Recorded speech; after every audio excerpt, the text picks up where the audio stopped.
Halo, salam sahabat Medistra, saya Meida, Dr. Meida Tanukusuma, dokter spesialis anak dari Rumah Sakit Medistra.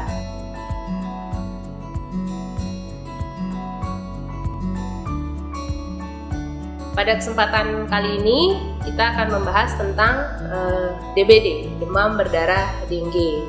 Apa ya itu? Bagaimana? Apa yang harus kita sikapi? Semoga nanti perbincangan ini atau ngobrol-ngobrol ini bisa membantu. Jadi demam berdarah dengue ini adalah suatu penyakit yang kita sering bilang adalah demam berdarah. Jadi penyebabnya itu adalah dari gigitan nyamuk. Ya, sebenarnya bukan nyamuknya, tapi ada virus dengue yang ada di nyamuk. Dia gigit ke orang, itulah yang menyebabkan orang tersebut menjadi sakit.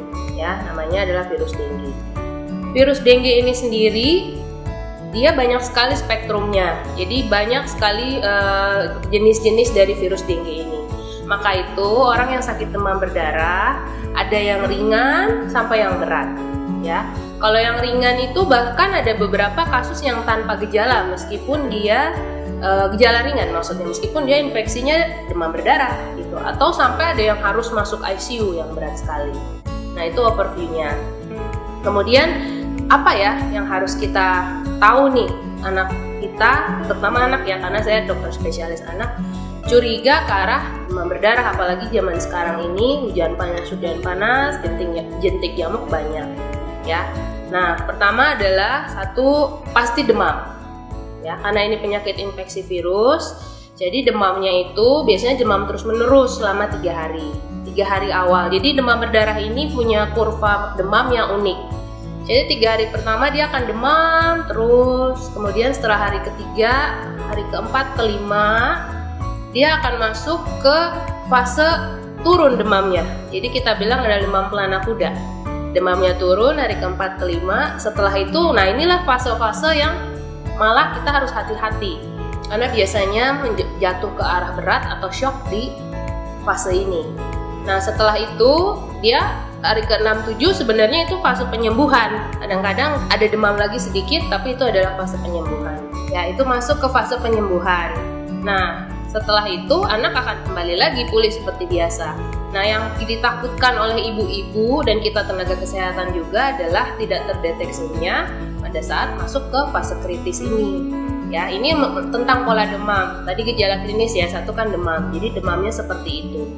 Yang kedua adalah gejala virus yang lain. Jadi seperti kadang disertai oleh batuk pilek, kemudian ada mungkin kadang-kadang ada yang diare, ada sakit perut, kemudian pegal-pegal badannya sakit semua, itu yang terasa seperti itu.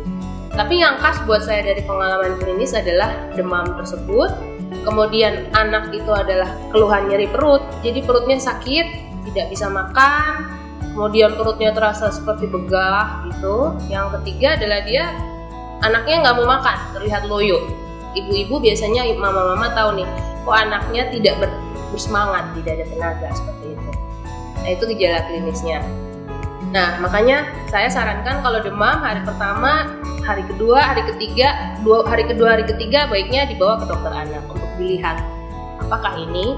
Nah, selanjutnya nanti di dokter kita akan lakukan pemeriksaan. Nah, di pemeriksaan itu nanti kita lihat namanya pemeriksaan fisik. Apakah nadinya kuat, apakah ada perdarahan di bawah kulit, apakah perutnya itu memang betul besar, mungkin teraba hatinya yang membesar, makanya itu yang membuat dia kembung, tidak mau makan. Nah, itu pemeriksaan fisik yang akan kita kerjakan. Bila diperlukan, kita lakukan pemeriksaan penunjang yang berupa laboratorium, yaitu pemeriksaan darah. Nah, dari pemeriksaan darah ini nanti kita akan lihat hasilnya seperti apa. Paling sering yang kita periksakan itu adalah hemoglobin, hematokrit, leukosit, trombosit. Ini orang awam yang setidaknya tahu lah, kalau demam berdarah umumnya kan mereka melihat di angka trombosit. Sebenarnya tidak hanya itu, tapi untuk pengetahuan awal tidak apa-apa. Nah, setelah ada hasil laboratorium, kita tadi udah anamnesis, cerita bagaimana pola demam, kemudian pemeriksaan fisik ditambah dengan hasil lab. Nah, baru kita mendiagnosis nih, anak ini masuk ke demam berdarah betul atau tidak. Yang kedua, demam berdarahnya yang bagaimana, yang ringan kah atau yang sampai kita hati-hati sampai menuju ke arah berat. Seperti itu.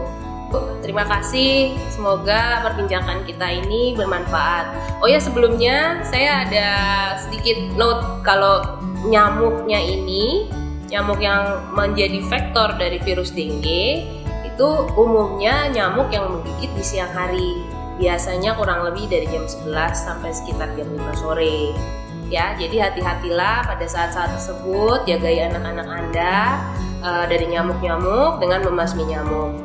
Anda bisa menggunakan lotion, bisa menggunakan repellent atau obat nyamuk. Tapi obat nyamuk kita tidak sarankan, hati-hati pada anak, terutama anak bayi, karena kan uapnya itu tidak baik untuk paru-paru juga. Obat semprot juga ya sama. Nah, paling baik adalah moto dari pemerintah kita yang 3M. Satu adalah menguras jadi membersihkan, menyikat seluruh tempat-tempat yang kira-kiranya banyak kotor atau mengandung genangan air. Yang kedua, menutup semua tempat-tempat penyimpanan air, karena kan nyamuk itu akan bertelur di tempat genangan air tersebut. Yang ketiga adalah mendaur ulang. Jadi kalau ada ember, ada kaleng gitu, Anda harus buang dengan baik, atau tidak, kalau tidak mendaur ulang ya, supaya tidak menjadi tempat genangan air sumber dari jentik nyamuk tersebut. Oke, saya Dr. Meida Tanokusuma, dokter spesialis anak dari Rumah Sakit Medistra. Senang ngobrol-ngobrol berbicara dengan Anda.